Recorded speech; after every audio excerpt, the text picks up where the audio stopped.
ननेमि चन्दम् असहाय परकमं महावीरम् बन्धुदय सत्तजुत्तम् ओघादेशेथवम् ओच्चम्।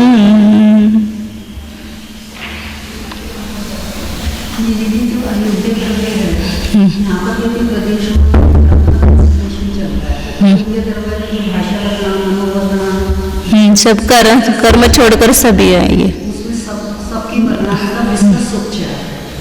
सब वर्गण आएगी ना, सभी भी आएगा। मतलब 23 प्रकार के वर्गना में एक कार्बन वर्गना छोड़कर बाकी सभी आएगी। 185 गाथा से अपन ने प्रदेश बंध का प्रारंभ किया था कल, कि एक क्षेत्र में अवगाहित जो कर्म के योग्य साध्य अनादि और उभय ऐसे पुद्गल द्रव्य को अपने सर्व प्रदेशों से यह जीव अपने हेतुओं के द्वारा बांधता है, ये बताया था। अब उसमें एक क्षेत्र अवगाहित, अनेक क्षेत्र अवगाहित वगैरह पुद्गल द्रव्य है, उसमें विभाग किया पुद्गल द्रव्यों में, उसका अपने कल देखा था। उसी की गाथा में यहाँ पर वर्णन करते हैं। 186 नंबर गाथा।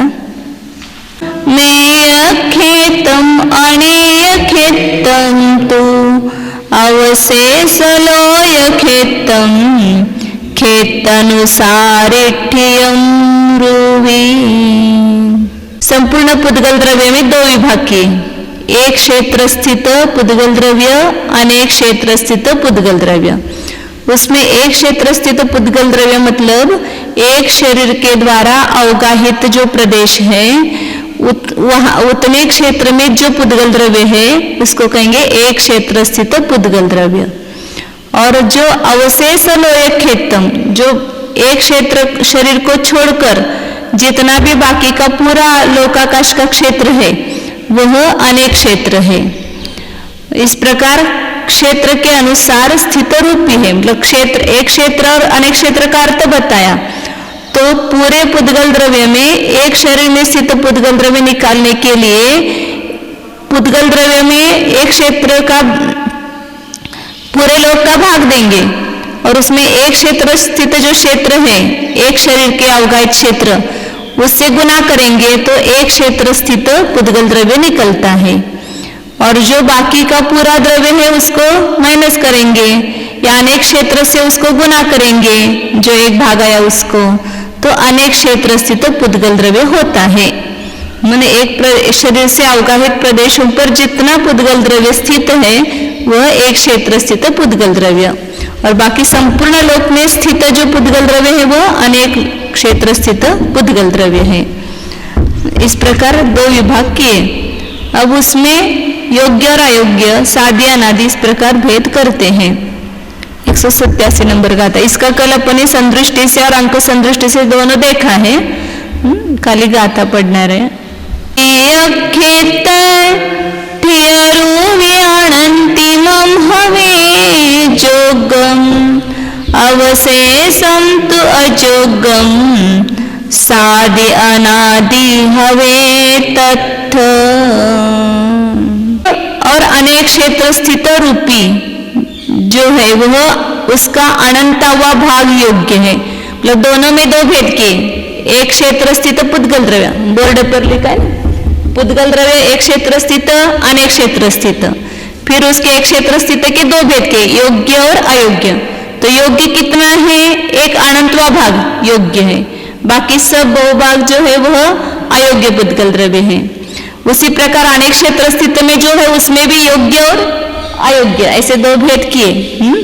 और फिर हर एक के दो भेद करेंगे, योग्य के भी सादी अनादि और अयोग्य के भी सादी अनादि। और उसी प्रकार अनेक क्षेत्र स्थित पुद्गल द्रव्य के दो भेद है, योग्य अयोग्य, उसके भी सादी अनादि। तो ऐसे 8 प्रकार का द्रव्य हो गया। ये एक क्षेत्र स्थित के 4 और अनेक क्षेत्र स्थित के 4। इस प्रकार 8 में उसका विभाजन किया पुद्गल द्रव्य का। तो इसमें जो सादी द्रव्य है उसको निकालने के लिए विधान कहा कि सादी द्रव्य कैसे निकलेगा। तो अगली गाथा में उसको बताते हैं। 188 नंबर गाथा में।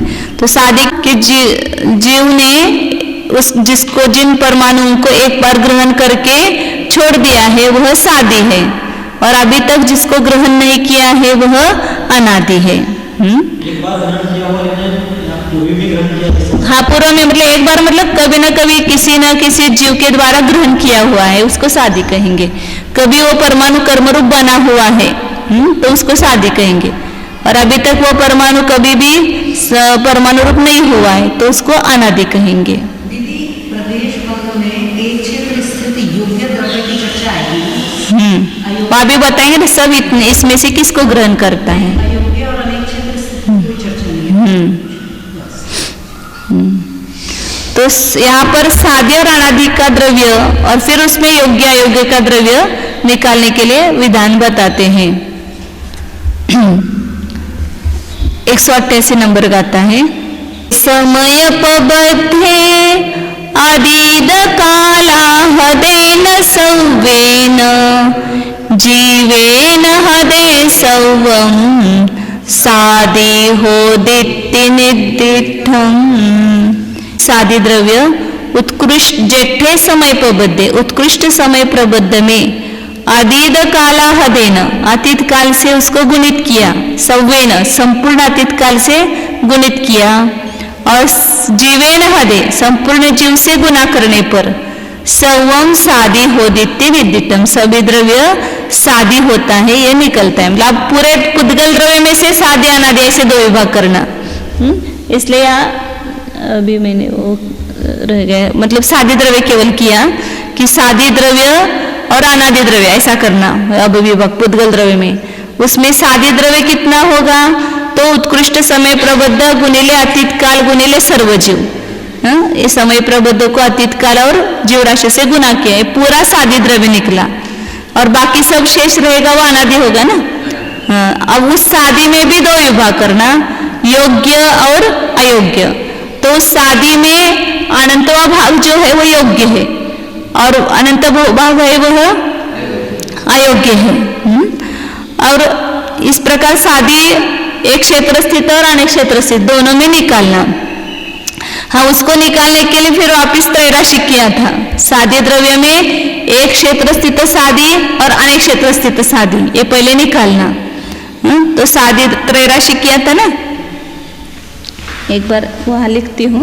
अब सादी द्रव्य निकाला था, कितना है सादी द्रव्य समय प्रबद्ध, उत्कृष्ट समय प्रबद्ध करने के लिए 32 से गुना किया और अतीत काल से गुना किया, ऐसा करते खाली में, और जीव राशि से गुना किया। ये क्या हो गया? सादी द्रव्य हो गया। अब इसमें एक क्षेत्र स्थित और अनेक क्षेत्र स्थित ऐसे दोनों प्रकार से निकालना है। तो इसमें एक क्षेत्र से इसको पूरे लोक का भाग दो और एक क्षेत्र से गुना करो। तो क्या होगा? समय प्रबद्ध 32, अतीत काल 16 जीव राशि, वो त्रैराशि किया ना कि पूरे लोक में इतना सादी द्रव्य है, तो गणागुल भागिले पल्ले का असंख्यात्व भाग, इतने एक क्षेत्र में कितना सादी द्रव्य है। तो इसलिए इन दोनों का गुना किया और इसका भाग दिया, तो लोक का भाग दिया। समय प्रबद्ध गुणिले एक क्षेत्र भागिले लोक, तो ये क्या निकला? एक क्षेत्र सादी द्रव्य, एक क्षेत्र में जितना सादी द्रव्य है वह निकला। और जो बाकी का मतलब लोक का भाग दिया और अनेक क्षेत्र से गुना करो। समय प्रबद्ध उत्कृष्ट अतीत काल गुणिले जीव राशि 16 गुणिले, अब अनेक क्षेत्र से गुना करो यहाँ पर, तो लोक माइनस गणांगुल भागिले पल्ले का संख्यात्व, अनेक क्षेत्र है ना, एक क्षेत्र को पूरे लोक में से माइनस करेंगे तो अनेक क्षेत्र है, और इसको लोक का भाग दिया, तो ये क्या हो गया? अनेक क्षेत्र स्थित सादी।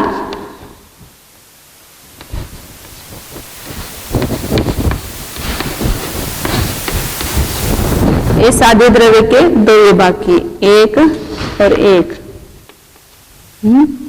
ये सादी के एक क्षेत्र स्थित सादी और अनेक क्षेत्र स्थित सादी, ऐसे दो विभाग हो गए। अब इसमें वापस योग्य और अयोग्य करना है, तो इसका अनंतवा भाग जो है वो योग्य है और बहुभाग है वह अयोग्य है। तो इसी को क्या किया, समय प्रबद्ध अतीत काल जीव राशि गुणित घनांगुल भागिले पल्ले का असंख्यात्वा भाग लोक, इतना है द्रव्य, इसको अनंत का भाग दो, तो क्या हो गया, योग्य हो गया सादी। और जो अनंत बहुभाग है वह ये है अयोग्य है। 16 घनांगुल भागिले पल्ले का असंख्यात्वा भाग, इसको अनंत का भाग दिया और एक कम अनंत से गुना किया, तो ये क्या हो गया, अयोग्य साधी हो गया।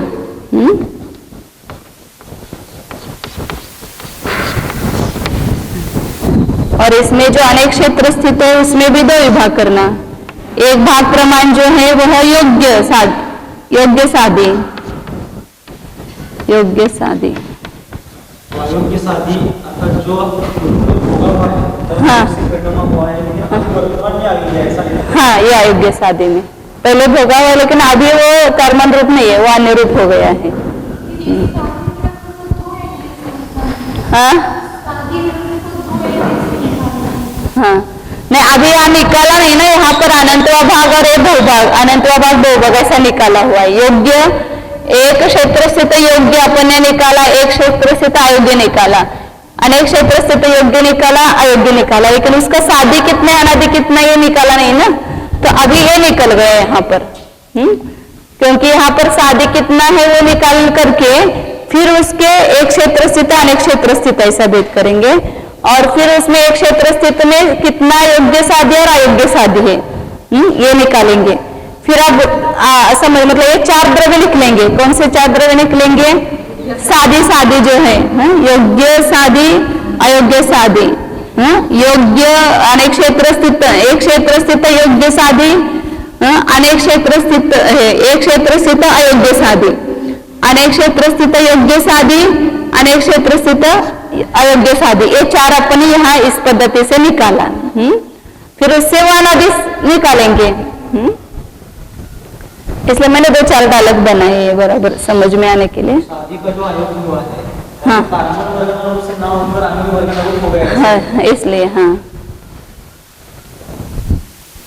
तो योग्य साधी अनेक क्षेत्र स्थित में योग्य साधी और अयोग्य साधी ऐसे दो होंगे।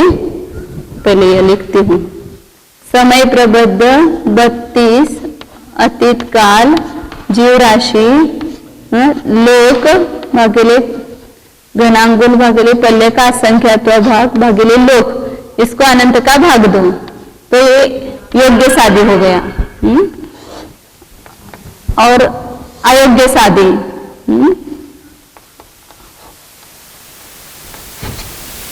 तो समय प्रबद्ध 32 मतलब 16 अतीत काल रह गए थे, अतीत काल 16 में जगह कम है इसलिए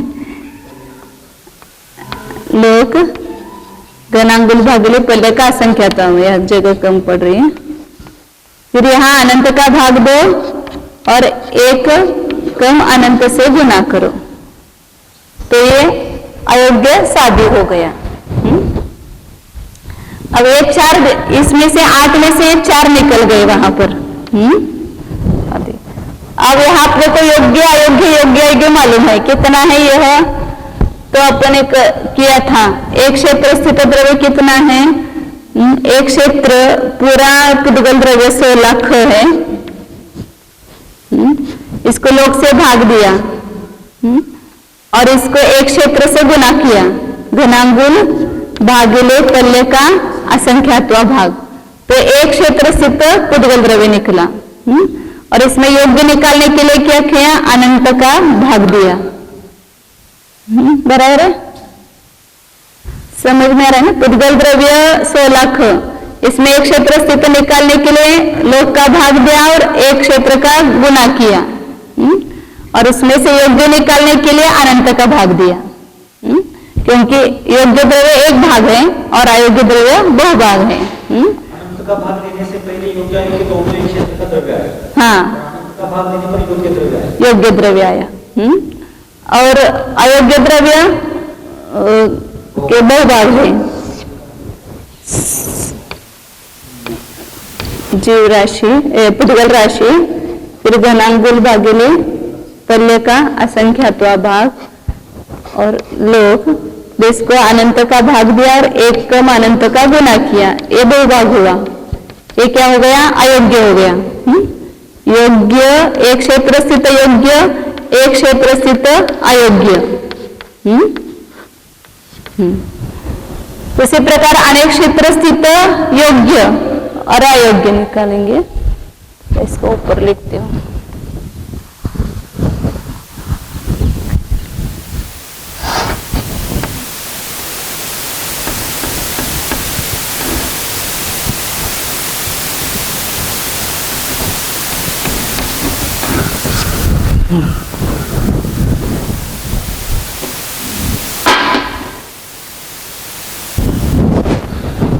अब अनेक क्षेत्र स्थित पुद्गल द्रव्य पहले कितना है?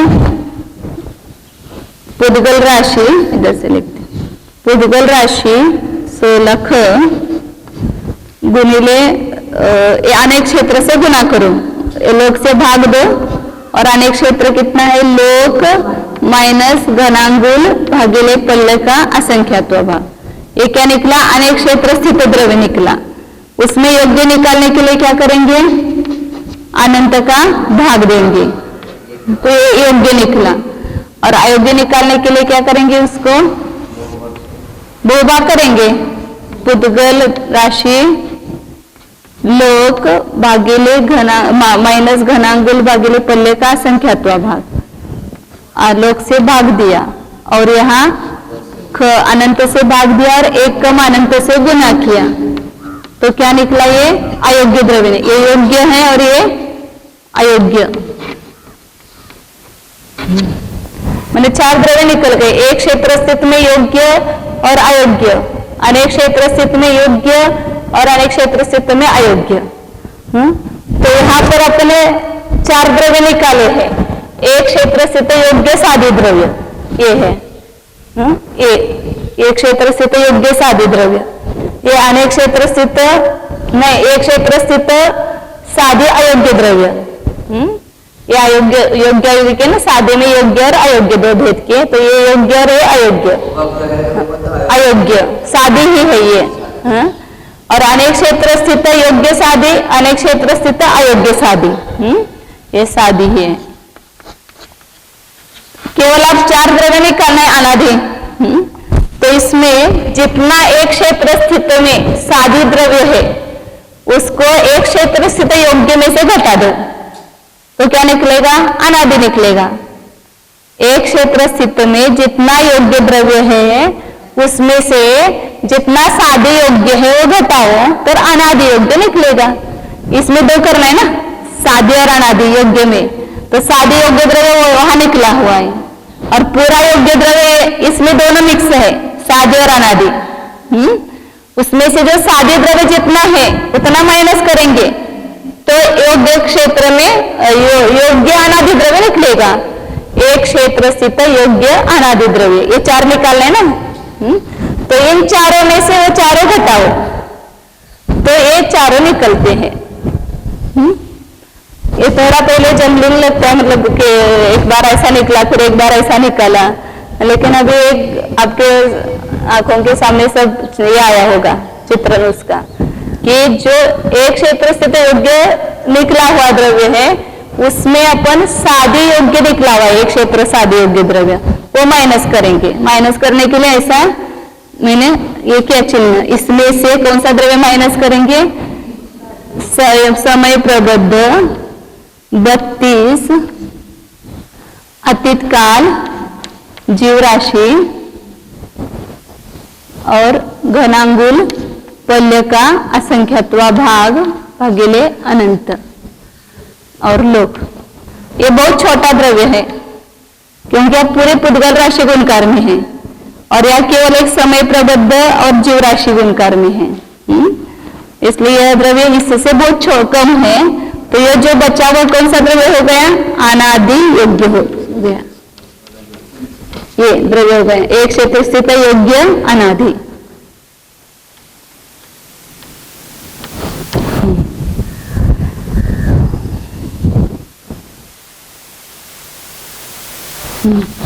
अब यहाँ पर अयोग्य अनादि निकालना है, अयोग्य अनादि। तो वहां अयोग्य सादे द्रव्य निकला हुआ है, ये 2 नंबर का 2 भाग है ना, अयोग्य सादी, उसको अयोग्य द्रव्य में से माइनस करेंगे। इसमें से कौन सा है वह? समय प्रबद्ध 32, अतीत काल 16 जीव राशि, घनांगुल भागिले पल्ले का असंख्यात्वा भाग, लोक अनंत का भाग दिया और एक क्रम अनंत का गुना किया। तो ये अयोग्य सादी द्रव्य है। यह पूरे अयोग्य द्रव्य में से घटाया तो कौन सा हो गया? अनादि अयोग्य हो गया।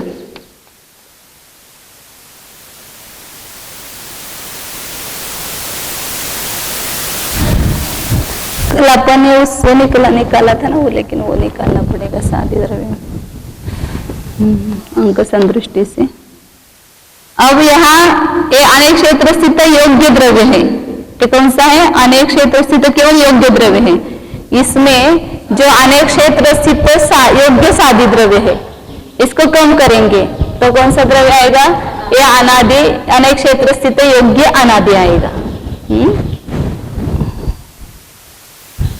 तो समय प्रबद्ध उत्कृष्ट, अतीत काल 16 और अनेक क्षेत्र स्थित है ना, लोक भागिले घनांगुल बोले पल्ले का असंख्यात्वा भाग भागिले अनंत।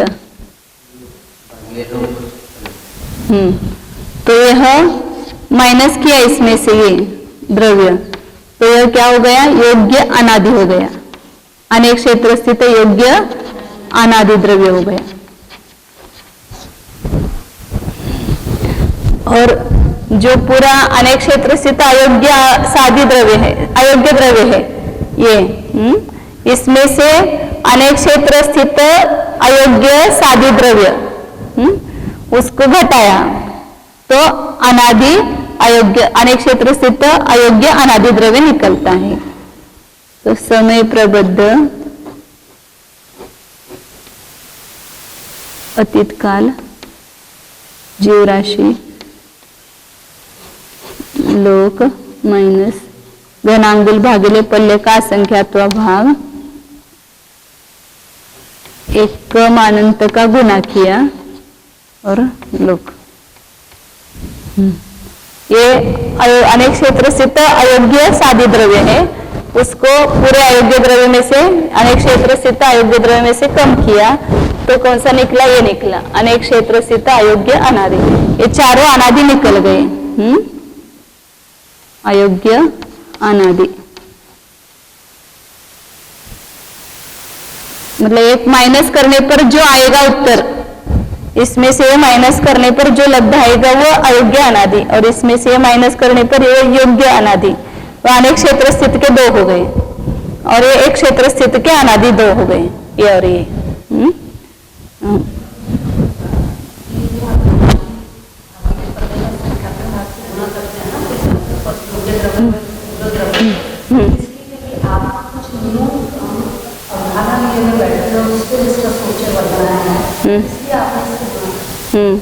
अब यहाँ सामान्य रूप से ही मतलब गणित करेंगे। पूरे लोकाकाश पर पुद्गल द्रव्य है, तो पूरे अभी वैसे उदाहरण माना था ना, पूरे 64 प्रदेशों में 6400 पुद्गल द्रव्य है, तो एक प्रदेश पर कितने आएंगे?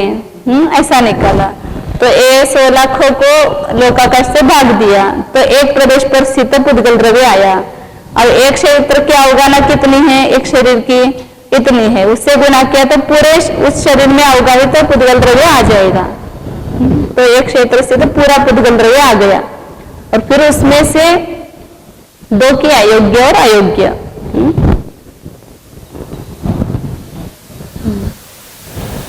बहुत जल्दी हो गया गणित। हा क्षेत्र वास्तविक दाखवलं. हा अंक हे सगळं वास्तविक साठीच हे करायचं ना अपन अर्थ संदृष्टि क्यों करना, क्योंकि वास्तविक अपने को ये अनंत कितना है, असंख्यात कितना है, वो सब समझ में आने के लिए करते हैं. और अंक संदृष्टि से कल दिखाया था वैसा तो अपन कुछ भी बिठा सकते हैं इसमें.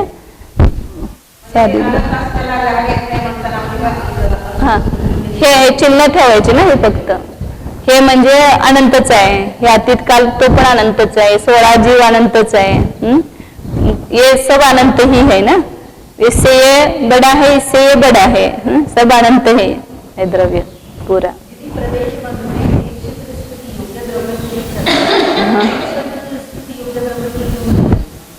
मैंने इतना निकाल आया वो एक जीव जो है वो कहाँ से ग्रहण करता है, तो ये बताया कि ये जो है सादे द्रव्य में से ही उठाएगा, सादे द्रव्य नहीं योग्य द्रव्य में से ही उठाएगा, योग्य को ग्रहण करता ऐसा कहा ना.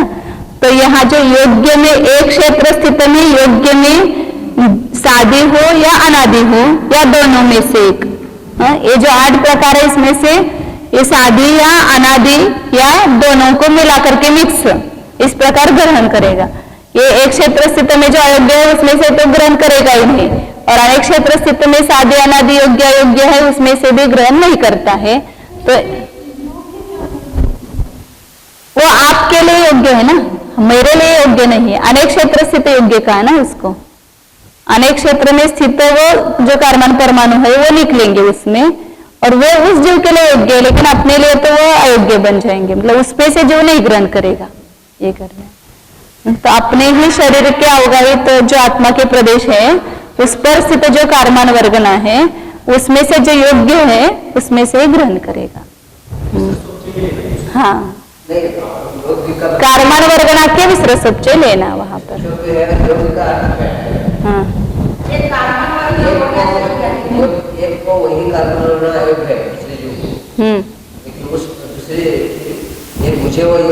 हाँ हाँ वो अनेक एक क्षेत्र स्थित में जो है वो अपने लिए योग्य है, और अनेक क्षेत्र स्थित है वो अपने लिए योग्य नहीं है, लेकिन दूसरे जीव के लिए वो योग्य है लेकिन उसमें से ग्रहण नहीं करता है. इसलिए वो भी सूत्र महत्वपूर्ण है तत्वार सूत्र का. नाम प्रत्यया सर्वत योग विशेषा सूक्ष्म एक क्षेत्रावगा, एक क्षेत्रावगा स्थित ऐसा दिया है. एक क्षेत्रावगा स्थित हा प्रदेश तो संख्ये नहीं सर्वात्म प्रदेशेश्वर संपूर्ण आत्म प्रदेशों से ग्रहण करता है. ये सब प्रदेश बंद के लिए वो बताया. मतलब जब अज्ञान रहता है तो अपने को लगता है कि यहाँ से भी ग्रहण करता है, बाहर से भी आते हैं, यहाँ से भी आते हैं. ऐसा हम पहले मतलब अज्ञान अवस्था में ऐसा मानते हैं सब, लेकिन अभी वो समझ में आता है कि बाहर से कोई आता नहीं है, अपने प्रदेशों पर स्थित जो कार्बन वर्गण है उसी में से कर्म रूप परिणमित होता है, वो संपूर्ण आत्म प्रदेशों से ग्रहण करता है. अपने शरीर के अवयव जिस क्षेत्र में है वो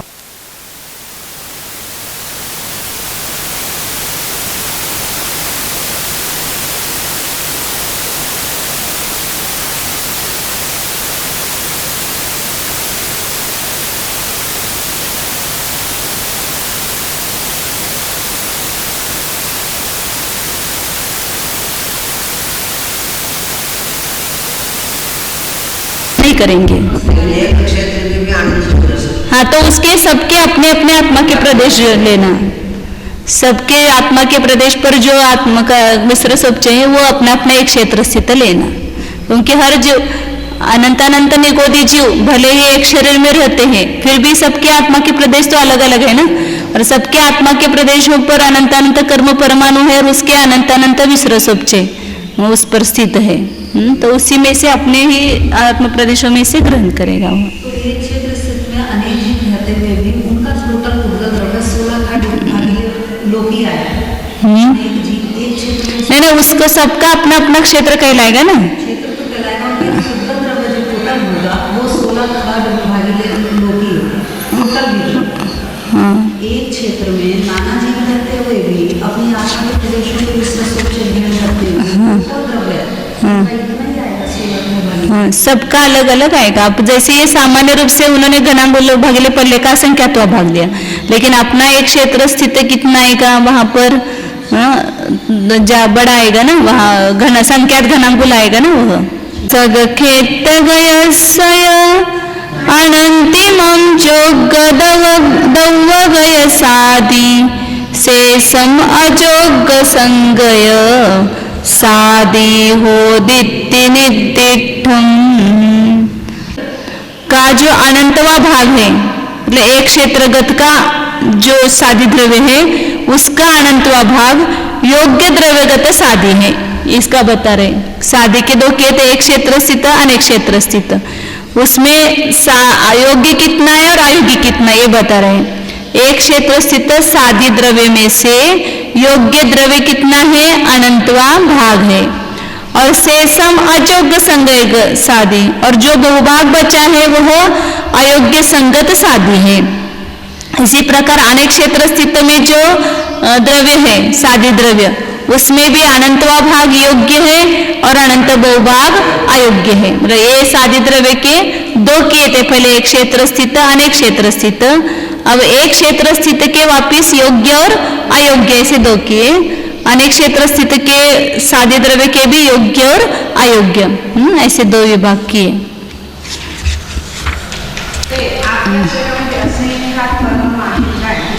अनंत अनंत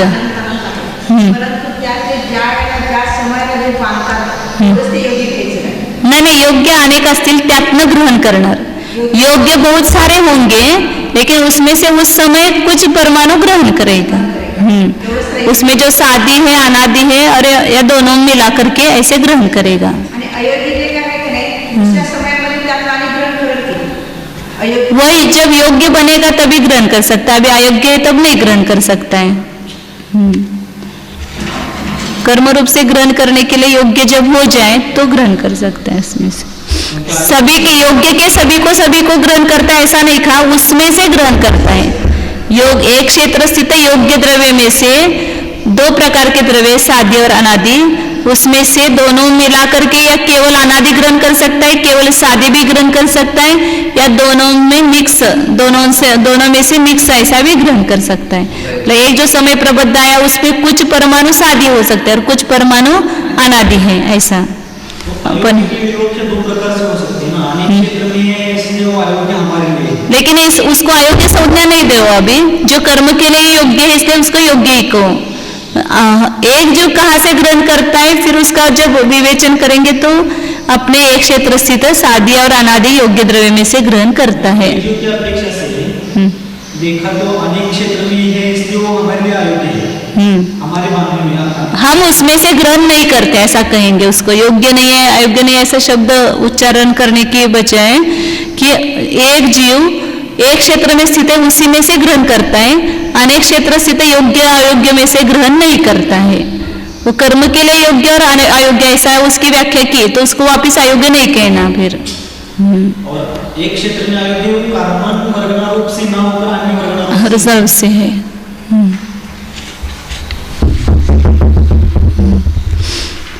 अब यहाँ अनादि द्रव्य निकालते हैं।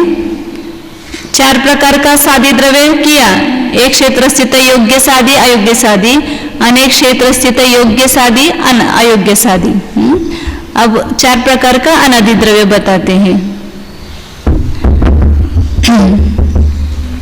190 नंबर गाथा है होदि नियमेन जोगा जोगाणं पुण अनादिदौवान परिमाणम सग सग सादी विहीने अपना अपना सादी द्रव्य से रहित जोगा जोग्येय होदि नियमेन योग्य द्रव्य में से अपना योग्य सादी द्रव्य निकालो अयोग्य द्रव्य में से अयोग्य सादी द्रव्य से रहित करो। मतलब अपना अपना योग्य और अयोग्य द्रव्य अपने अपने सादी और सादी योग्य और अयोग्य में से रहित हो जाता है तो अनादि दौवान जोगा जोगानम परिमाणम अनादि द्रव्यों का योग्य अनादि और अयोग्य अनादि द्रव्य का परिमाण होता है। अपना जो योग्य द्रव्य है उसमें मतलब एक अपना मतलब एक क्षेत्र स्थित योग्य द्रव्य है उसमें से एक क्षेत्र स्थित सादी योग्य सादी द्रव्य कम करते हैं तो योग्य अनादि द्रव्य निकलता है। उसी प्रकार एक क्षेत्र स्थित अयोग्य द्रव्य में से एक क्षेत्र स्थित सादी ये सब सादी है ना, एक क्षेत्र स्थित सादी अयोग्य द्रव्य कम करते हैं तो अनादि अयोग्य द्रव्य निकलता है। एक क्षेत्र स्थित अनादि अयोग्य द्रव्य। उसी प्रकार अनेक क्षेत्र स्थित योग्य द्रव्य में से अनेक क्षेत्र स्थित सादी योग्य द्रव्य कम करते हैं तो अनादि योग्य द्रव्य निकलता है। उसी प्रकार अनेक क्षेत्र स्थित अयोग्य द्रव्य में से जो सादी अयोग्य द्रव्य है, सादी अयोग्य द्रव्य वो कम करते हैं तो अनेक क्षेत्र स्थित अनादि अयोग्य द्रव्य निकलता है। इस प्रकार ये 4 में से 4 कम किए तो 4 अनादि द्रव्य निकलते हैं। एक क्षेत्र स्थित योग्य अयोग्य, अनेक क्षेत्र स्थित योग्य अयोग्य में से एक क्षेत्र स्थित सादी योग्य और सादी अयोग्य, अनेक क्षेत्र स्थित सादी योग्य सादी अयोग्य, ये 4 द्रव्य कम करेंगे तो अपना अपना अनादि द्रव्य निकलता है। जितना टोटल द्रव्य है उसके बहुत कम द्रव्य से हम अपना भरना है। पूरा उद्गत द्रव्य के सादी योग्य द्रव्य में बराबर है। बहुत कम द्रव्य। इसलिए आचार्य ने वहां समय सार में कहा ना कि बंध का कारण क्या है, तो उसमें कारमान वर्गणा बंध का कारण है, वो तो लोक में संपूर्ण सर्वत्र भरी पड़ी है। तो उसमें वो तो अपने बंध का कारण नहीं है। हम राग रूप से परिणमित होते हैं तो उसमें से कर्म कारमान वर्गणा जो है वो कर्म रूप से ग्रहण करते हैं। केवल कारमान वर्गणा कारण हुआ तो संपूर्ण लोक में भरी है, तो सिद्धों को भी कर्म का बंध होना चाहिए। यहाँ पर न कर्म जो है अपने बुलाए हुए मेहमान है, अपने आप आए हुए नहीं है, निमंत्रण से हमने बुलाया है। इसलिए जिस मेहमान को हम निमंत्रण से बुलाते हैं तो उसका क्या करते हैं, अभी बुलाया तो है, इसलिए इससे अपने को ये तो करना पड़ेगा, फेस तो करना पड़ेगा। इसलिए चुपचाप रहो, जो भी वो करता है 4 दिन करने दो, वो तो निकल जाने वाला है, उसको राम राम करेंगे। ऐसा करके फिर उन मेहमान से क्या करते हैं, हम अपना पिंड छुड़ाते हैं, समता रखते हैं ना उसके प्रति। उसी प्रकार कर्म के प्रति भी समता भाव रखो और उससे विदाई ले लो कर्म से। अब बुलाना बंद करो वापिस। बुलाना जब तक बंद नहीं करेंगे तब तक ये मेहमान आते रहेंगे ना। तो पुरुषार्थ तो यही करना है, जितना जितना हम पुरुषार्थ करते जाएंगे उतने उतने कर्म जो है मिथ्यात्वादिक वे आना बंद हो जाएंगे। संवर करना ये उसका उपाय है। अब यहाँ पर इसमें से ग्रहण करता है वो जो एक गाता कही थी, उसका ये पूरा डिटेल विश्लेषण किया कि एक क्षेत्र स्थित योग्य साध्य और अनादि द्रव्य में से या उभय द्रव्य में से यह जीव अपने हेतुओं के द्वारा, ये शब्द रखा है वहां, अपने हेतु क्या है, मिथ्यात्व, असंयम, कषाय और योग, ये 4 महत्व। कभी 5 बताते तो प्रमाद भी लेंगे उसमें अलग से। तो इन हेतुओं के द्वारा यह जीव ग्रहण करता है। उसमें प्रदेश बंध के लिए तो मुख्य योग है, योग के निमित्त से वो वर्गना खींची जाती है। अब यहाँ पर वो जो ग्रहण किए वो कैसे पुद्गल द्रव्य है वही बता रहे हैं, उसका प्रमाण बता रहे हैं और उनका रंग रूप आदि जो है वो बता रहे हैं। हाँ, विवक्षा है, उसको प्रमाद में कषाय में गर्भित कर देते हैं। क्योंकि वही कषाय बराबर तो प्रमाद है, इसलिए उसको अलग से दिखाने के लिए अलग लेते हैं और कषाय में कभी गर्भित कर देते हैं।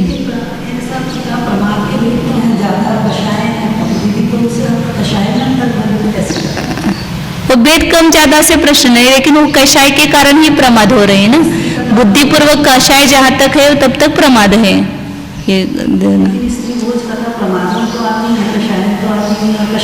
वो कषाय से ही की ना कथा हमने, बिना कषाय के प्रमाद हुआ क्या? वो एक प्रकार से कषाय ही है, मान कषाय से की होगी, लोक कषाय से की होगी।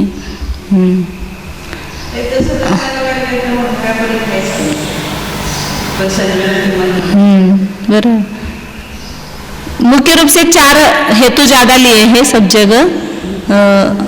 हाँ, मिथ्यात्व, असंयम, कषाय और योग, ऐसा। कई कई समय सारादि में अज्ञान भी लिया है, अज्ञान भी बंधन का कारण है। प्रमाद भाव है तो प्रसन्न रहता ही। हाँ, लेकिन उसको कषाय ही बोलेंगे उस समय।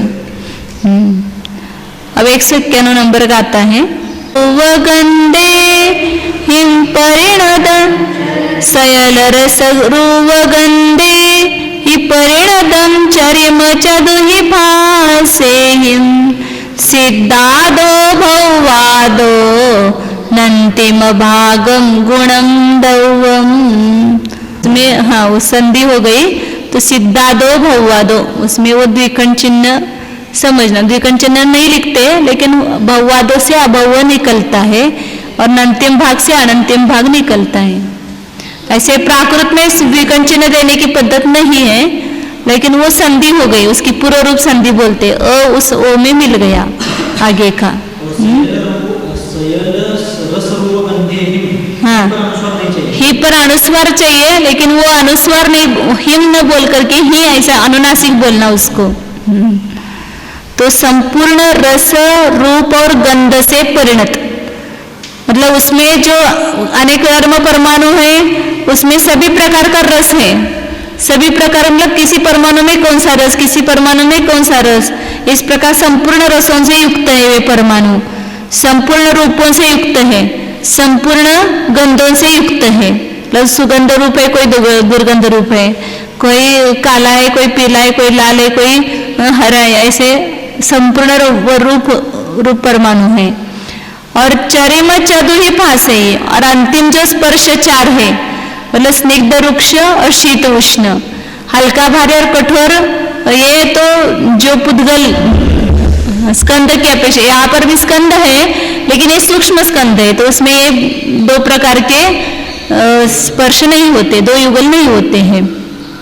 जैसे परमाणु में 4 ही स्पर्श होते हैं, शीत उष्ण में से कोई एक और स्निग्ध रुक्ष में से कोई एक, तो इसलिए अंतिम 4 स्पर्शों से परिणत जो पुद्गल द्रव्य है और कितना ग्रहण करता है, सिद्धों से और अभववादो अनंतिम भागम गुणम, क्रम से लगाना, सिद्धों से अनंतवा भाग और अभव्य से अनंत गुणा द्रव्य वह ग्रहण करता है प्रत्येक समय में।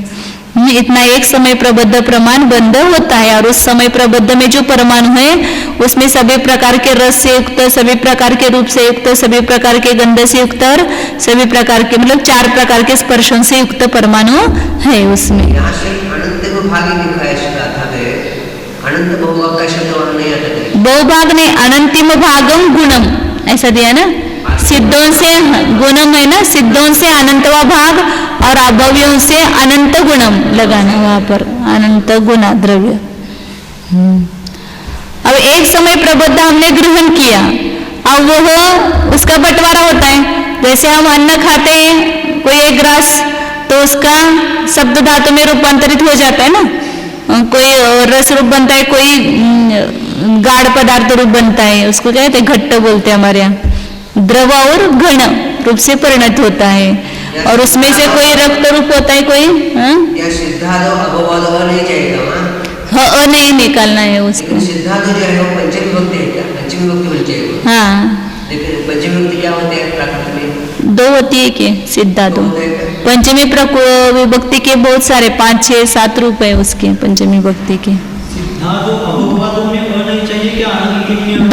दोनों में हाँ अ नहीं चाहिए, हाँ दोनों में अ निकाल देना।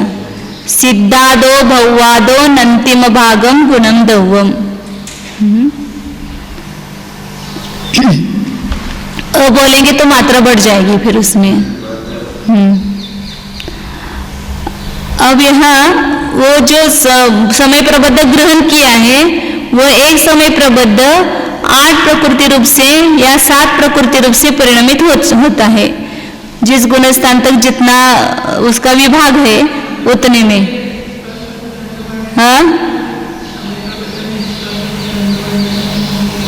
क्यों लिया? वो सभी प्रकार के परमाणु ऐसा लिया, केवल जो कार्बन वर्गना है उसमें जो परमाणु है सबका एक ही रस होगा, एक ही स्पर्श होगा नहीं, सभी प्रकार के रस उसमें मिक्स है, सभी प्रकार के स्पर्श है, सभी प्रकार की गंध है, सभी प्रकार के रूप है, ऐसे हाँ स्पर्श अंतर इसमें और सब में मिलाकर के मिक्सिंग है। हाँ न्यायशास्त्र पे आ गए इसके। हाँ हिम्मत वाले मानते हैं कि पृथ्वी लकड़ी के हाँ अलग अलग है ऐसा मानते हैं ना, वैसा नहीं है। और वो तो ऐसा वो जाति भेद से परमाणु मानते हैं, ऐसे अपने यहाँ वर्गना की एक ही है, लेकिन वो फिक्स ये परमाणु इसी वर्गना रूप रहेंगे ऐसा फिक्स नहीं है, वो एक में से बदल करके दूसरे में परिवर्तित हो सकते हैं। पानी है वो पानी ही रहेगा, वायु है वो वायु रहेगा, ऐसा नहीं है। परमाणु में शुभ परमाणु खींचते हैं हाँ तो क्या उनके योग शुभ होते हैं इसलिए खींचते हैं, क्या कारण है? शुरू उन्होंने कहा ना ऐसे वर्ण हाँ बराबर है, उस समय वो उस प्रकार की योग्यता है ना, सब अच्छे अच्छे सुगंधित परमाणु अच्छे रस वाले और ऐसे सब मधुर रस वाले वगैरह से ग्रहण करते हैं। वो सब धवला में एक जगह कहीं आया है, वो कैसे कैसे वो परमाणु होते हैं उनका वर्णन जो है वो। हमारे योग अच्छे तो हम शुभ वर्ण वाले खींचेंगे, अशुभ है तो हम अशुभ वाले खींचेंगे। ऐसा कुछ किया नहीं है यहाँ पर, सभी प्रकार के रस रूप गंध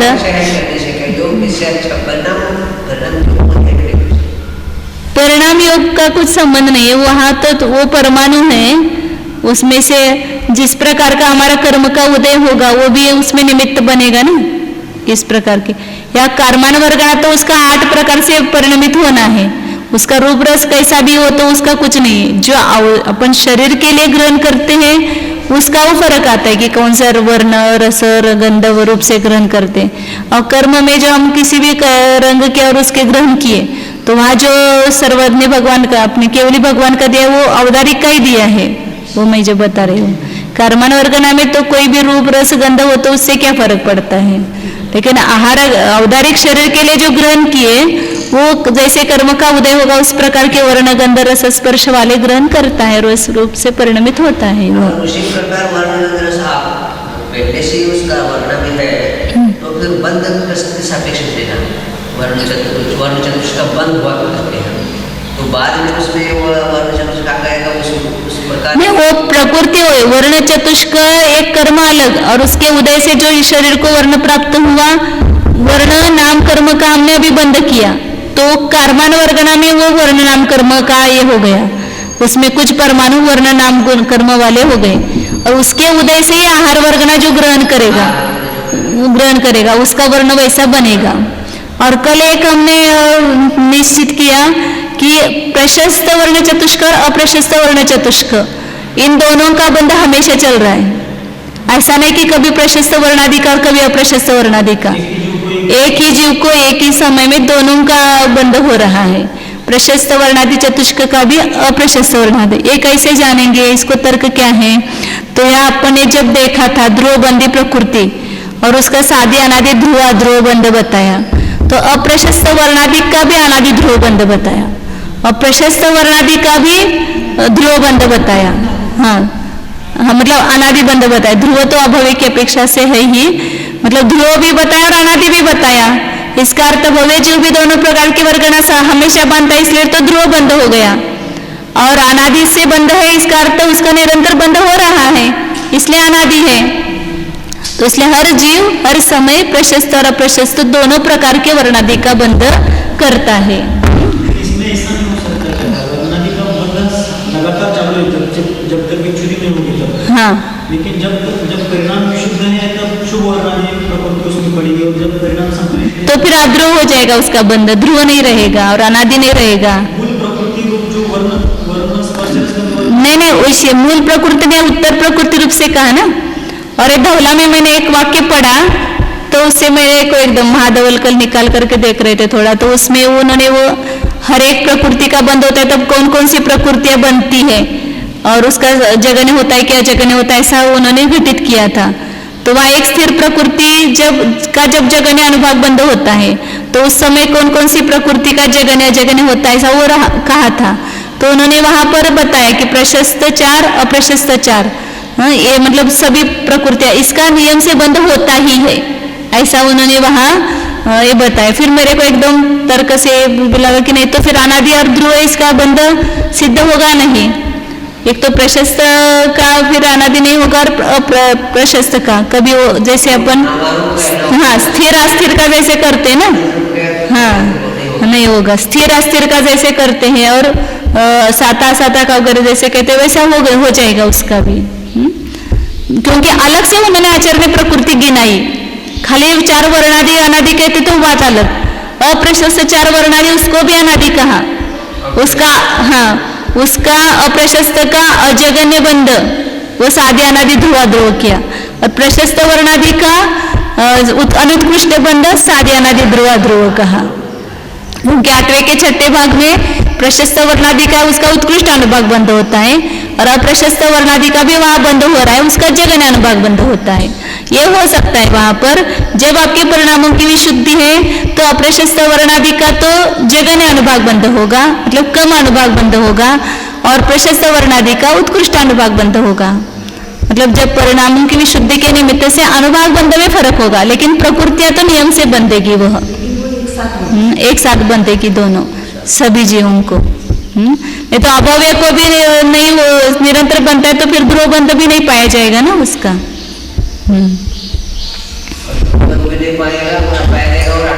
अनादि भी सिद्ध नहीं होगा। ऐसे एक अज्ञान दूर होता जाता है अज्ञान निवृत्ति, ये फल मिलता है प्रमाण ज्ञान का। प्रशस्त वर्णादि का बंध में 8वें गुणस्थान के 6ठे भाग तक हो।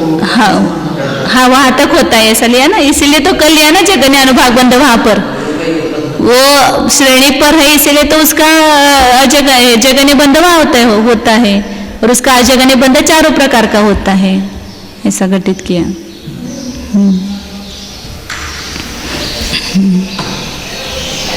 और ऐसा वो उसमें वो बहुत ये रहता है जंगल जैसा है, वहां घुसे तो फिर महाधवल में मतलब अभी जब कोई भी प्रकृति अपन जगन्य अनुभाग बंद करते हैं, समझो स्त्यान वृद्धि का जगन्य अनुभाग बंद हुआ तो वहां निद्रा निद्रा का भी जगह नहीं होगा, ये नियम नहीं है। लेकिन या जब हमने अनंतानुबंधी क्रोध का जगन्य अनुभाग बंद किया तो अनंतानुबंधी मान का जगह नहीं होगा, ये नियम नहीं है। उसका जगन्य भी हो सकता है और अजगन्य भी हो सकता है। क्यों? तो हर प्रकृति के जो स्थित बंधाद्य व्यवसाय स्थान और अनुभाग बंधाद्य व्यवसाय स्थान अलग अलग है। हाँ उसका जगन्य होगा ऐसा नहीं, वो कल ऐसा थोड़ा थोड़ा देख रहे थे, थोड़ा थोड़ा सा कभी कई बीच बीच में से ऐसा देखा। तो जहाँ जिसका जगन्य होता है उसका अन्य प्रकृतियों का जगन्य भी होता है और अजगन्य भी होता है। और एक प्रकृति बनती है तो मतलब ऐसे उसमें सन्निकर्ष कहते हैं, एक प्रकृति का जो बंध जगन्य हो रहा है तो उसके साथ में कौन कौन सी प्रकृतियों का जगन्य हो रहा है या अजगन्य हो रहा है या उत्कृष्ट हो रहा है अनुत्कृष्ट हो रहा है, कौन सा हो रहा है उसका सन्निकटता ऐसे बताते हैं। तो उसमें उन्होंने वो सब घटित किया है कि एक मिथ्यात्व का जगन्य करे तो अनंतानुबंधी का जगन्य करेंगे, ये नियम नहीं है। और अनंतानुबंधी के क्रोध का जगन्य कर रहे हैं तो वहां मिथ्यात्व का या अन्य क्रोध मानव मायादिक का जगन्य करेगा, ये नियम नहीं है। जगन्य भी कर सकता है अजगन्य भी।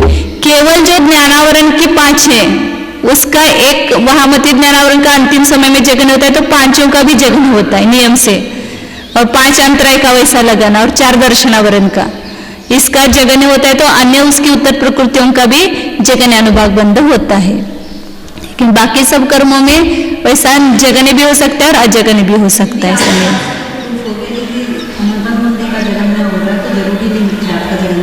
हाँ नहीं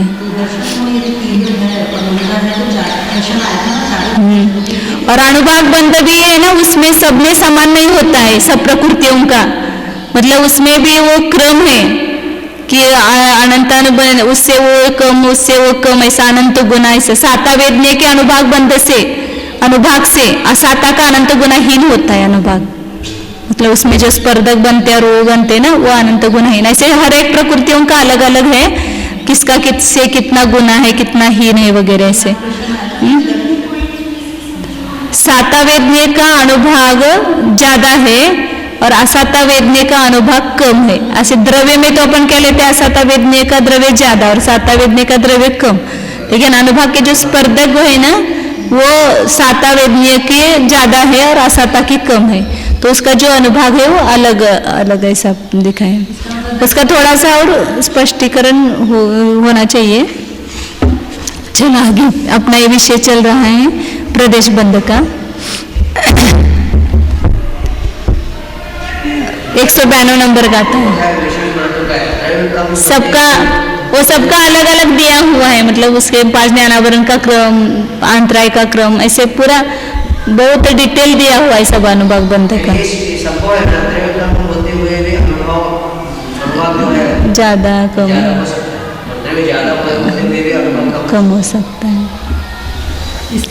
अब यहाँ प्रदेश बंद जो एक समय प्रबंध का ग्रहण किया उसमें बंटवारा बताते कि 8, यदि आयु कर्म का बंध हो रहा है तो 8 में बंटवारा होगा, यदि आयु कर्म का बंध नहीं हो रहा है तो 7 में उसका बंटवारा होगा, और 8वें गुण स्थान से आगे तो 7 का ही होगा क्योंकि वह आयु कर्म बनता ही नहीं है। फिर 10वें गुण स्थान में 6 कर्मों में ही बंटवारा होता है, और 11वें 12वें 13वें गुण स्थान में एक सातावेदनीय, सब पूरा जो द्रव्य आया समय प्रबंध प्रमाण वो पूरा सातावेदनीय रूप से ही होता है। तो इस प्रकार द्रव्य का बंटवारा है, तो उसमें किसको कितना मिलता है? एक कर्म के 8 पुत्र है, उसमें किस पुत्र को ज्यादा किस पुत्र को कम मिलता है वो बता रहे हैं। आओ गोथो नामा गोदे समोतदो अहियो गादितीय तत्तो मोहे तत्तो तदो तदिये। कम बंटवारा आता है आयु कर्म को, क्योंकि आयु कर्म की स्थिति भी बहुत कम है और इसलिए उसको द्रव्य सबसे कम मिलता है। नाम गोत्र जो उसको आयु से ज्यादा मिलता है, लेकिन परस्पर में समान, क्योंकि उसकी स्थिति समान है। एक यहाँ पर वेदनीय को छोड़ करके बाकी सब कर्मों का स्थिति के अनुसार भाग है, जिसकी स्थिति कम है उसको कम मिलता है, जिसकी स्थिति ज्यादा है उसको ज्यादा मिलता है। तो आयु कर्म की स्थिति सबसे कम है इसलिए उसको सबसे थोड़ा मिलता है। उससे नाम गोत्र की स्थिति असंख्यात गुनी है, ज्यादा है, तो इसलिए नाम गोत्र को उससे ज्यादा मिलता है, लेकिन परस्पर में समान होने से समान भाग मिलेगा, दोनों को समान बंटवारे में आएगा। फिर तदो अहियो, फिर उससे अधिक मिलता है लेकिन आयु से अधिक मिलता है। फिर घातीय तत्व, फिर उससे भी 3 घाती, ज्ञानावरण, दर्शनावरण, अंतराय, इनकी स्थिति कितनी है? 30 कोडाकोड़ी सागर है। वेदनीय की भी 30 कोडाकोड़ी सागर है, लेकिन उसका हिसाब अलग है, इसलिए तीनों को ही क्या मिला? उससे नाम गोत्र से अधिक मिलता है, लेकिन परस्पर में समान लगाना, तीनों घाती को परस्पर समान मिलेगा। फिर मोहे तत्व 3 घाती में भी पैसा लगाना, समान और अधिक, उससे अधिक। और तत्व मोहे, उस 3 घाती से मोह में अधिक मिलता है, और तत्व तदीय, उससे तृतीय कर्म मतलब वेदनीय कर्म को सबसे अधिक मिलता है। तो वेदनीय कर्म को सबसे अधिक क्यों मिलता है उसका यहाँ कारण आगे बता रहे हैं। हाँ, सबसे ज्यादा द्रव्य वेदनीय को, मोहनीय को नहीं, वेदनीय को।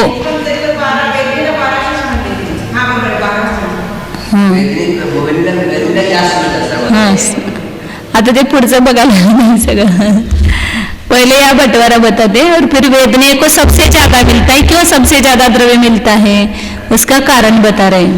आदो बहुनिचर गोत्तिवेयनीयस सौवेहिंतो बहुगम दौवम होदित्ति निर्दिष्टम।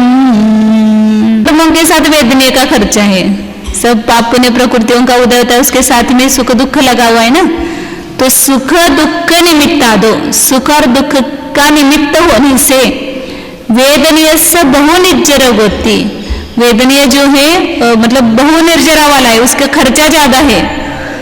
जो पुत्र बड़ा खर्चे वाला होता है उसको ज्यादा देना पड़ता है पिताजी को, और जो कम खर्चे में, हमारे यहाँ एक थे ना भारती थे, और उनके 2 बेटे थे, एक अंकुश और एक प्रफुल्ल।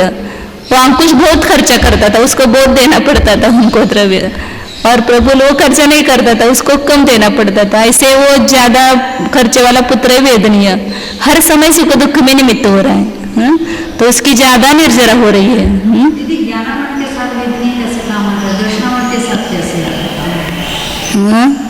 आपने कहा ना सब कर्मों के साथ आता है, ये गाथा नहीं, सब कर्मों के साथ मतलब ये बताए कि सुख दुख में निमित्त। ज्ञानावरण तो जैसे ज्ञानावरण कर्म का आपका कम उदय आया तो अच्छा लगता है, मतलब शोभ शम बढ़ गया आपका तो आनंद आ रहा है ना आपको। और हाँ हाँ, उसका भी तो उसका आनंद का वेदन कर रहे हैं ना उसके साथ में। हाँ, उसका खर्च ज्यादा है। तो सुख दुख में निमित्त होने से बहु निर्जरा वाला मतलब खर्चे वाला है, इसलिए वेदनीय को सव्य हिंतो भोगम दवम होती, सबसे ज्यादा द्रव्य उसका होता है, ऐसा आचार्य ने कहा है। और की जो प्रकृति जब तक उदय में नहीं तब तक उसका खर्चा नहीं है, हाँ, लेकिन इसका निरंतर उदय किसी ना किसी 7 का या 8 का उदय है। सदैव सदैव है, बराबर है। और बाकी के प्रकृतियों का कैसा प्रतिभाग है वो आगे के गाथा में बताया। पयडीणम ठिदी पड़ी बाण ठिदी पड़ी भागे न चाहिए, ठिदी पड़ी भागे न होती दौगम तू आवली असंक भागो पड़ी भागो हो दिन यमीन। अनु नहीं चाहिए, पड़ी चाहिए, पड़ी भागे न, अनुभागे न नहीं, प्रतिभाग से। शेष प्रकृतियों का बंटवारा कैसे हुआ, वेदनीय को तो ज्यादा क्यों मिला उसका कारण बताया।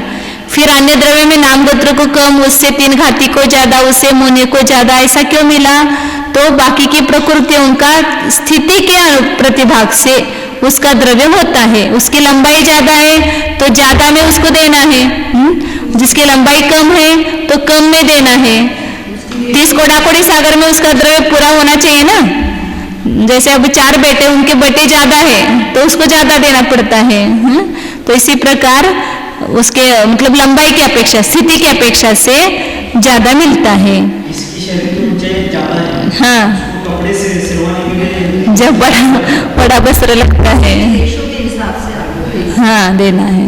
दीदी प्रतिभाग का बहुत जगह मतलब नाना हाथों में नाना देते हैं, कहीं जैसे 5/4 है, कहीं तो 4 को प्रतिभाग लिख देंगे, कहीं 5/4/3 है तो 3 को प्रतिभाग लिख देंगे। प्रतिभाग मतलब भागार, जिस वो प्रमाण निकालने के लिए जिसका हम भाग देते हैं उसको प्रतिभाग कहते हैं। यहाँ प्रतिभाग मतलब स्थिति के अनुसार उसके भागाहार को प्रतिभाग कहते हैं, भागार के भागाहार को। बराबर है ना। अभी जो अपने को ये करना है ना 8वें बंटवारा, उसको करने के लिए प्रतिभागार क्या है तो अवली का संख्या तो भाग कहेंगे। जहां जैसी विवक्षा है वैसा नहीं, मतलब भागार ऐसा ही अर्थ होता है वो प्रतिभाग, मतलब उसका वो प्रमाण निकालने के लिए जिस भागार से हम भाग देंगे उसको ही वहां प्रतिभाग कहते हैं। तो बाकी की प्रकृतियों का स्थिति के प्रतिभाग से द्रव्य होता है। स्थिति ज्यादा तो द्रव्य ज्यादा, स्थिति कम तो द्रव्य कम। आवली असंख्य भागो पड़ी भागो होदी नियमिना। अब उसका द्रव्य निकालने के लिए कम ज्यादा द्रव्य है ना, तो फिर हर एक द्रव्य को कितना कितना बंटवारे में आता है उसका प्रमाण निकालने के लिए अवली का असंख्यात्व भाग ये नियम से प्रतिभाग का प्रमाण है, मतलब भागार का प्रमाण है। अधिक निकालेंगे उसका भाग दे करके जो आया उसी में जोड़ेंगे, वो अधिकाधिक का प्रमाण आएगा ना। या वो जो विधि है वो बताएंगे अब आगे, अधिकाधिक कैसे निकालना वह। अभी पहले अपन देखते हैं फिर उसको करेंगे। 8 द्रव्य का क्रम बताया। सबसे पहला क्रम किसका है, आयु को सबसे कम मिलता है, फिर उससे ज्यादा नाम गोत्र को। पहले अपन इधर से लिखते, ज्यादा सबसे किसको मिलता है, वेदनीय को। फिर इसके बाद मोहनीय को मिलेगा, मतलब कम मिलेगा इससे। फिर उससे ज्यादा 3 घाती, ज्ञानावरण,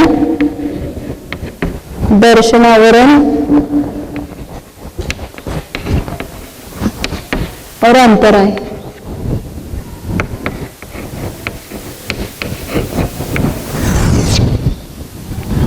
नाम गोत्र।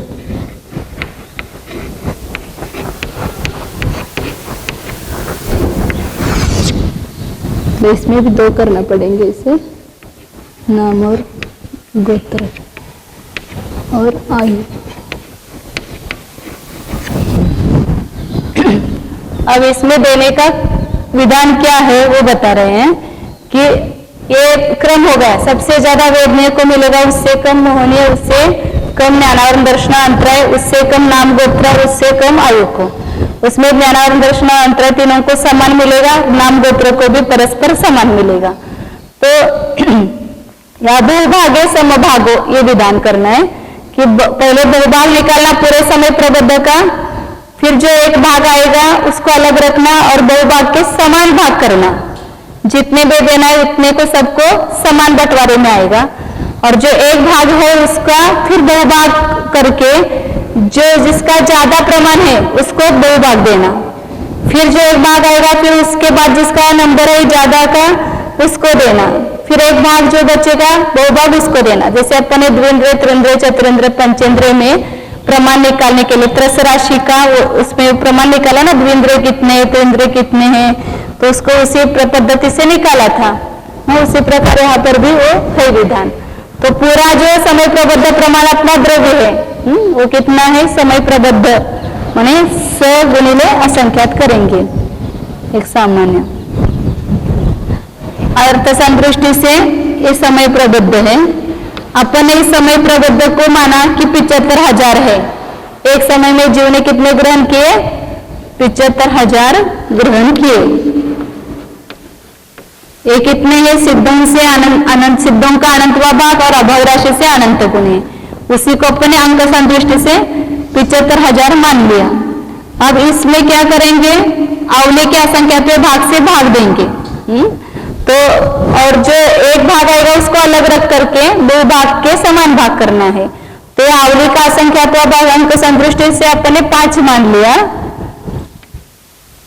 तो कितना आया, 15,000 एक भाग हुआ। और बहुभाग कितना हुआ, 60,000 ये बहुभाग हुआ, क्योंकि 15 को 4 से गुना करते तो बहुभाग आता है 15,000 को। उसी प्रकार अर्थ संदृष्टि से करेंगे तो ये समय प्रबद्ध प्रमाण द्रव्य है। नहीं तो इसको पहले अंक संदृष्टि से पूरा देख करके फिर इसको देखते हैं, दोनों में एक साथ ये हो जाएगा। फिर ये जो बहुभाग है 60,000, इसके क्या करेंगे, समान भाग करेंगे। कितनों को मिलना है, 8 को मिलना है। तो इसमें 8 का भाग दे करके क्या करेंगे, सबको समान बंटवारा करेंगे। तो कितना होगा यहाँ, 8 बहुभाग के समान करना है ना, 8 8 56, तो 4 बचा, 8 5 40 और 7500, 7,500 आया। तो सबको ये 60,000 सबको समान समान करके देंगे, 7,500 सबको मिलेगा ये बंटवारा।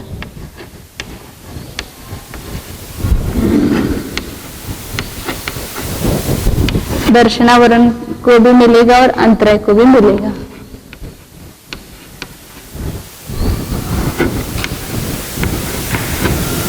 गोत्र में भी 7,500 और आयु को भी 7,500। तो दो भाग के समान भाग किए, जितने को देना है उसने में। अब एक भाग रहा है, इसका बंटवारा करना है। तो 15,000 लिया, फिर उसको 5 का भाग दिया, तो कितना आया, 3,000 आया। तो एक भाग हुआ, इसको अलग रखेंगे। और बहुभाग क्या होगा इसका, 3 को 4 से गुण, 3,000 को 4 से गुना करो तो कितना हुआ, 12,000। ये बहुभाग हुआ। तो किसको देना बहुभाग, जिसका ज्यादा बंटवारा है उसको देना। तो सबसे ज्यादा द्रव्य किसका है, वेदनीय का है, इसलिए बहुभाग उसको मिलेगा 12,000। अब एक भाग रहा है 3,000, वापिस उसको अवली के असंख्या पे भाग का भाग देना, मतलब जैसे 5 से भाग देना, तो जो कितना है 600 आया। और बहुभाग क्या हुआ, 2400 हुआ, 2400 हुआ ना। हाँ, तो ज्यादा किसका है, उसके बाद द्रव्य मोहनीय का है, तो ये भूत वाले को दो 24। बड़ा बड़ा तो सबको समान देना पड़ेगा, इसलिए बहुभाग के समान भाग किए।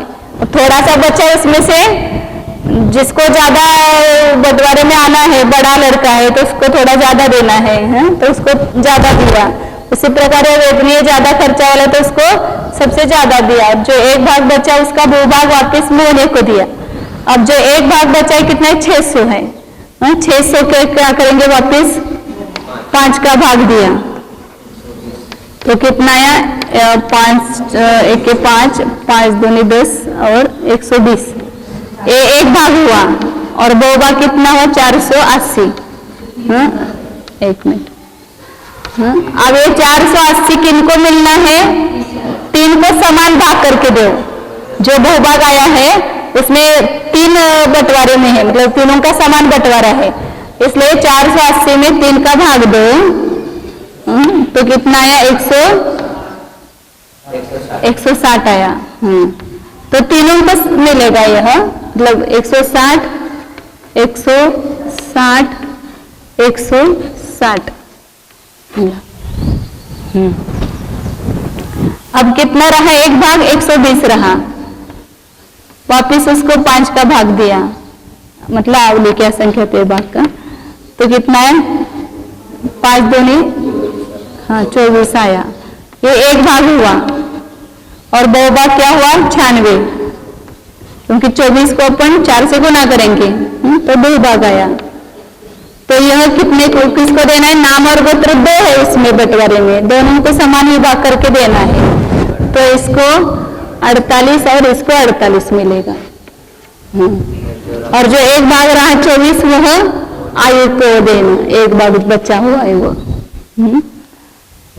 तो इन दोनों का मिलाकर के जो प्रमाण हुआ वो उतना वेदनी में बंटवारा होगा। 0 0 5 7 2 9 और 1, इतना 19,575 में से वेदनीय को मिला। और इसको 9,900 मिला। और इन तीनों को 7,660, 7,660 ये दोनों मिलकर के 7,548 548 और इसको 7,524।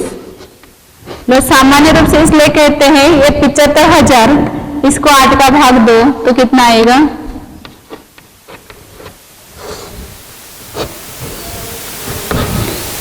आठ 9 72, 3 बच गया, 8 3 24, 6 बच गया, 8 7 56 और 4 बच गया, तो 8 5 40, 9,375 जो है वो क्या हो गया 8वां भाग हुआ। तो इस सबका द्रव्य अपन देखेंगे तो वेदनीय को मिला जो है वह 8वें भाग से अधिक मिला है, 8वें भाग से भी अधिक मिलता है। अभी अंक संतुष्टि में बिठा मतलब नहीं बिठाया होगा, लेकिन इसको जो है बाकी के को 8वें भाग से कम मिलता है, वेदनीय को 8वें भाग से थोड़ा अधिक हो जाता है और इनको 8वें भाग से थोड़ा थोड़ा कम मिलता है। लेकिन सामान्य रूप से जब अपन देखते हैं तो समय प्रबंध का 8वां भाग कहते हैं, लेकिन इनमें कुछ कम है और वेदनीय में कुछ अधिक है। जैसे अपन वो इसका भी किया था द्विंद्र अधिक का भी, वो चौथे भाग से कुछ अधिक है, चौथे भाग से कुछ कम है, मतलब द्विंद्र जो है चौथे भाग से भी अधिक है और जो चतुरेंद्र पंचेंद्र चौथे भाग से कुछ कम है। ऐसा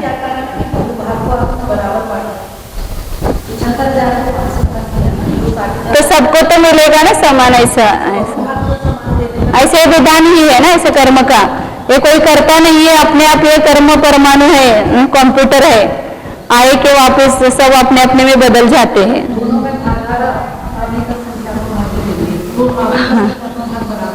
हाँ बराबर लिया। तो यह सामान्य रूप से 8 कर्मों में इस प्रकार बंटवारा होता है, ये बताइए, इसको ही अपन अर्थ संदृष्टि से देखते हैं। कर्म प्रदेशों को कर्म प्रकृति रूप से खींचने में और हर कर्म में उनका बंटवारा करने में योग ही कारण आता है। बंटवारा तो अपने आप ऑटोमेटिक होता है, योग तो उसमें केवल कितने प्रदेश खींचेगा उसमें निमित्त होगा।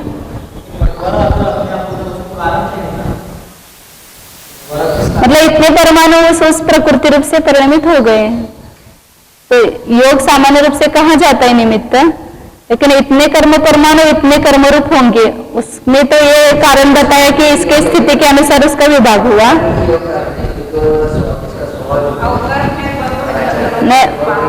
एक कारण तो ये बताया ना, बंटवारे में तो एक कारण बताया ना कि जिसकी ज्यादा स्थिति उसको ज्यादा मिलता है, वेदने को ज्यादा खर्च इसलिए ज्यादा मिलता है। हाँ, उसका अब यहाँ ये बात अपन अर्थ संदृष्टि से देखते हैं तो समय प्रबद्ध कितना है, ये तो झूठा गणित है। सच्चा गणित जितना वो अनंत की संख्या है वो इतनी है समय प्रबद्ध। ये मध्यम समय प्रबद्ध ले लो, मतलब समय प्रबद्ध खाली करते तो जगन्य समय प्रबद्ध होता है, 32 गुना करते तो उत्कृष्ट होता है, और ये बीच का कोई भेद आता है असंख्यात गुना। तो ये समय प्रबद्ध को एक समय में अभव्य राशि से अनंत गुना इतना द्रव्य ग्रहण किया, सिद्धों का अनंत भाग। तो उसमें क्या करेंगे, 8 में बंटवारा करना है। अवली की असंख्यात भाग का भाग देंगे, तो अवली का यहाँ संदृष्टि 9 का अंक मानी है, तो 9 से हमने भाग दिया। ये 9 मतलब 9 समझना नहीं, ये अवली का असंख्यात भाग है। और इसका बहुभाग निकालने के लिए क्या करेंगे, ये एक भाग हुआ, इसका बहुभाग क्या होगा, समय प्रबद्ध भागिले 9 गुणिले 8। ये बहुभाग हुआ। अब ये बहुभाग के क्या करना है, समान भाग करना है। कितने भाग करना है, 8। 8 कर्म है तो 8 करेंगे, 7 कर्म का बंध हो तो 7 करेंगे, या 8 के हिसाब से निकालते हैं, तो 8 का भाग दिया। तो समान भाग सबको इतना मिलेगा बहुभाग का। ये एक भाग है, इसको बाद में बंटवारा करेंगे, और ये बहुभाग के समान 8 भाग करेंगे, तो ये समान भाग सभी को मिलेगा।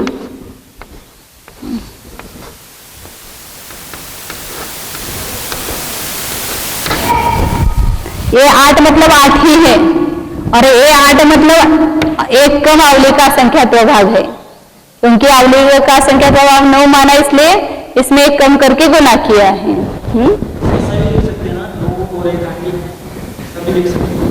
यहाँ पर हाँ लिख सकते हैं ना, वहां पर ये अंक रूप से माने इसलिए वो 9 किया। ये तो समझो अवली की असंख्यात्व भाग ऐसा लिखते, ये अवली का असंख्यात्व भाग भी है, ये ऐसा मानते लिखते, तो फिर ऊपर अपन 1 घाटे अवली का संख्यात्व भाग ऐसा लिखते हैं। लेकिन सरल करने के लिए आचार्य कोई संतुष्टि पे ले लेते हैं ऐसा। तो ये समान भाग सभी में मिलेगा।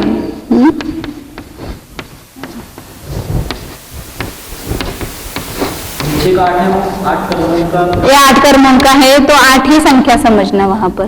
तो जितना भी समय प्रबद्ध होगा उसका जो बहुभाग आएगा उसके 8 ही भाग करना है।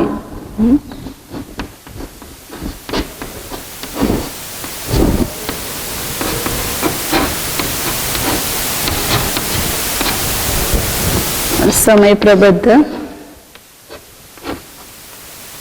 ये समान भाग हो गए सभी को। अब जो एक भाग बचा है, ये एक भाग बचा, ये दे दिया। अब इस एक भाग में क्या करेंगे, बहुभाग करेंगे। एक भाग कितना है, समय प्रबद्ध और भागिले 9, ये एक भाग है। इसका बहुभाग निकालने के लिए क्या करेंगे, वापिस अवली के असंख्यात भाग का भाग देंगे और एक कम अवली के असंख्यात भाग से गुणा करेंगे, बहुभाग होगा। इसका एक भाग क्या बचा, समय प्रबद्ध भागिले एक भाग, और ये बहुभाग। बहुभाग किसको मिला, वेदने को मिला, तो इसमें ये मिला देंगे बहुभाग में। और यह एक भाग वापिस इसको कितना देंगे, मोहने को इसका बहुभाग मिलेगा, एक भाग अलग रखेंगे, तो बहुभाग मिला। फिर ये एक भाग रहा, ये बहुभाग इसको दिया। अब इस एक भाग का बहुभाग करना है, तो बहुभाग करने के लिए वापस क्या करेंगे, वापस 9 का भाग देंगे, मतलब अवली की असंख्यात भाग का भाग देंगे और 8 का गुना करेंगे, एक कम अवली की असंख्यात भाग से गुना करेंगे। और ये इसका एक भाग अलग रखो, इसका जो बचा हुआ एक भाग है वह 4 बार 9 अवली का असंख्यात भाग आया, एक भाग है। अब इसके समान 3 बंटवारे करने हैं, तो इसको 3 से भाग दो, तो 3 समान बंटवारे हो गए ना।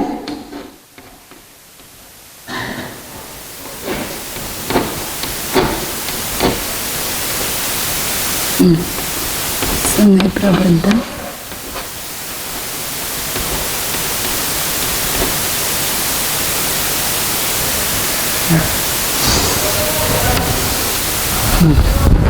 तो इस प्रकार ज्ञानावरण दर्शनावरण अंतराय को समान 3 भाग मिले, एक भाग जो बहुभाग है उसके। फिर जो एक भाग रहा उसका वापस 9 भाग करेंगे, 9 का भाग दिया, 8 से गुना किया और इन दोनों को समान भाग करके देना है। तो यहाँ पर 2 का भाग देंगे और इतना ही गोत्र कर्म को देंगे, आधा। ये गोत्र कर्म का इधर लिखती हूँ, समय प्रबद्ध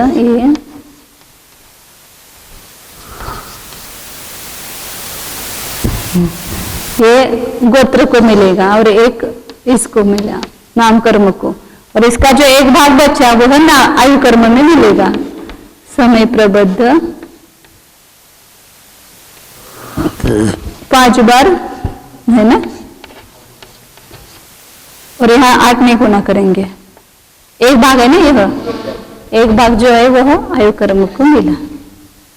इस प्रकार अब ये दोनों का जो जोड़ होगा इसमें ये अधिक करो कुछ अधिक, तो ये समय प्रबद्ध का ये अधिक अथवा इसको इसमें अधिक करेंगे, और इसका ये है केवल आवली का संकेत है, अरे आवली का संकेत है भाग, इसको ये करो तो कुछ अधिक समय प्रबद्ध का 8वां भाग होता है।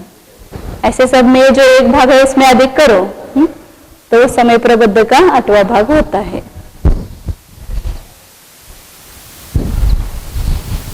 तो वो 8 प्रकृति रूप परिणमित होना या 7 रूप होना ये निश्चित ही है ना, वहां पर उसमें जो विशेष स्थिति और अनुभाग पड़े उसके लिए स्थिति बंधाध्यवसाय स्थान कारण हुए और अनुभाग के लिए अनुभाग बंधाध्यवसाय स्थान कारण होते हैं। सामान्य रूप से उसको कषाय कारण है ऐसा कहा जाता है।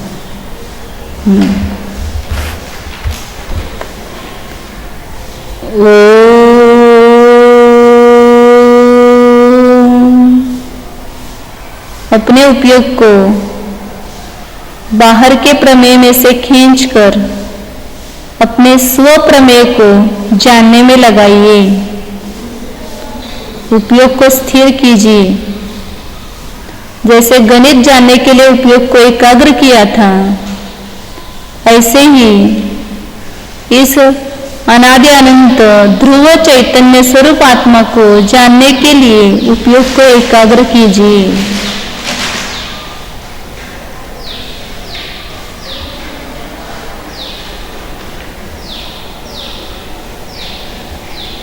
जानिए यह मैं हूँ ही, मेरा कभी भी अभाव नहीं है, मैं सदैव हूँ ही। यह मैं असंख्यात प्रदेशी सदैव हूँ, मेरे प्रदेश कभी भी घटते बढ़ते नहीं हैं, बदलते नहीं हैं।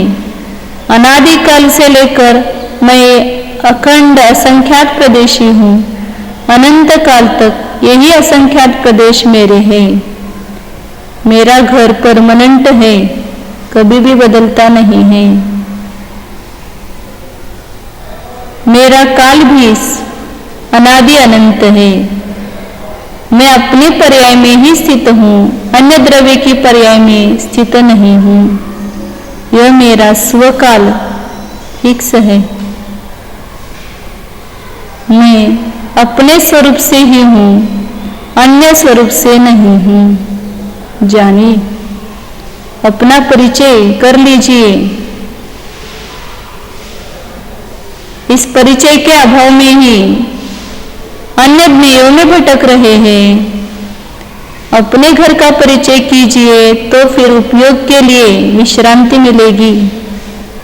इस उपयोग को अपने क्षेत्र में ही, अपने वैभव में ही, अपने स्वरूप में ही लीन कीजिए।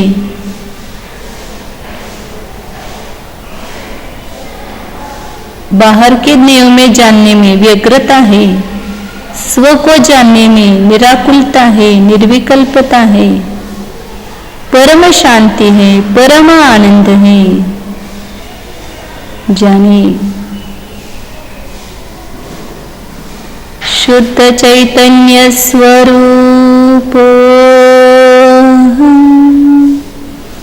ज्ञानानंद स्वरूप एकत्व स्वरूप अनन्तगुणनिलयस्वरूपोऽहम् एकक्षेत्रस्थितस्वरूपोऽहम्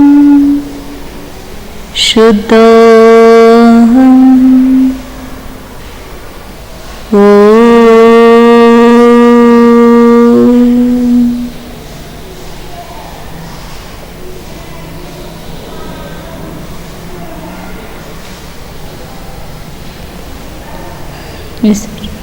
नमो अरिहन्ताणं नमो सिद्धाणं नमो आयर्याणं नमो वाचायाणं नमो लोये सव्वसां